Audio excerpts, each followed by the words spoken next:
अच्छे लोगों के साथ हमेशा बुरा क्यों होता है? गीता में श्री कृष्ण ने दिया है अर्जुन को इसका जवाब, अच्छे लोगों के साथ हमेशा बुरा क्यों होता है। वहीं जो लोग बुरे कर्म करते हैं और अज्ञान की राह पर होते हैं वो खुशहाल दिखते हैं। श्री कृष्ण ने इसका जवाब गीता में दिया है। आपने महसूस किया होगा कि जो लोग अच्छे कर्म करते हैं वो परेशान रहते हैं, वहीं जो बुरे कर्म करते हैं वो खुशी से रह रहे होते हैं। अच्छे कर्म करने वाले परेशान होते हैं कि आखिर उन्हें इतनी परीक्षा क्यों देनी पड़ रही है, जबकि जो अधर्म की राह में हैं वो खुश हैं और जिंदगी का लुत्फ उठा रहे हैं। अगर आपके मन में भी ये सवाल आया है तो आज हम आपको इसका जवाब देंगे। ये जवाब वो है जो भगवत गीता में लिखा है और श्री कृष्ण ने अर्जुन को दिया था। भगवत गीता में वर्णित कथा के अनुसार जब भी अर्जुन के मन में कोई दुविधा होती थी तो वो श्री कृष्ण के पास पहुंच जाते थे।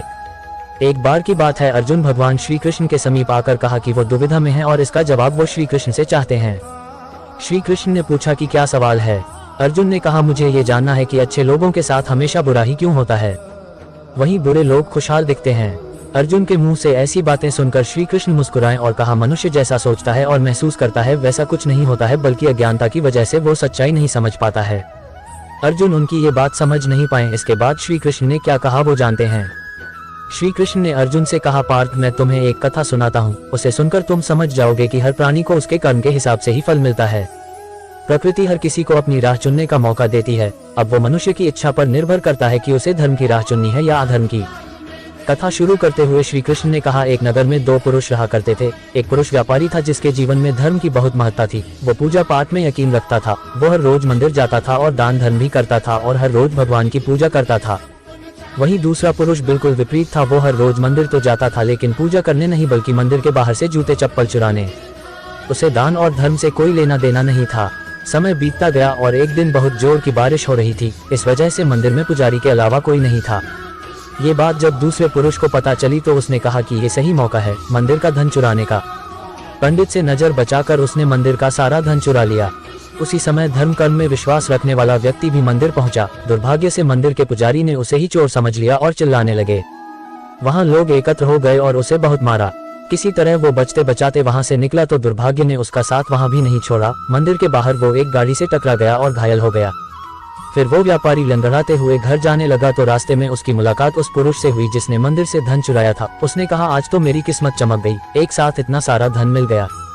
ये सब देखकर उसे बहुत बुरा लगा और उसने अपने घर से भगवान की सारी तस्वीरें निकाल दी। कुछ सालों बाद दोनों की पुरुषों की मृत्यु हो गई। मरने के बाद जब दोनों यमराज की सभा में पहुंचे और भले पुरुष ने दूसरे व्यक्ति को देखा तो उसे बहुत गुस्सा आया। उसने क्रोधित होकर यमराज से पूछ ही लिया, मैं तो हमेशा अच्छे कर्म करता था, दान में विश्वास रखता था, उसके बदले जीवन भर मुझे अपमान और दर्द ही मिला और इस व्यक्ति को नोटों से भरी पोटली। आखिर ऐसा भेदभाव क्यों? इस पर यमराज ने कहा, पुत्र तुम गलत समझ रहे हो। जिस दिन तुम्हारी गाड़ी से टक्कर हुई थी वो दिन तुम्हारे जीवन का आखिरी दिन था, परंतु तुम्हारे अच्छे कर्मों की वजह से तुम्हारी मौत सिर्फ एक छोटी सी चोट में बदल गई। तुम इस दुष्ट व्यक्ति के बारे में जानना चाहते हो। दरअसल इसके भाग्य में राजयोग था, मगर इसके कुकर्मों और अधर्म की वजह से वो सिर्फ एक छोटी सी धन की पोटली में बदल गया। कथा सुनाने के बाद श्री कृष्ण अर्जुन से कहते हैं, पार्थ क्या अब तुम्हें तुम्हारे सवाल का जवाब मिल गया? ऐसा सोचना कि भगवान तुम्हारे कर्मों को नजरअंदाज कर रहे हैं, ये बिल्कुल भी सत्य नहीं है। भगवान हमें कब क्या किस रूप में दे रहा है मनुष्य को समझ में नहीं आता है, मगर आप अच्छे कर्म करते रहें तो भगवान की कृपा हमेशा बनी रहती है। इसलिए अपने अच्छे कर्मों को बदलना नहीं चाहिए, क्योंकि उसका फल हमें इसी जीवन में मिलता है। इसलिए मनुष्य का फर्ज है कि वो हमेशा अच्छे कर्म करते रहें, क्योंकि श्री कृष्ण ने गीता में भी बताया है कि किसी के द्वारा किया गया कर्म बेकार नहीं जाता है, चाहे वो अच्छा हो या बुरा।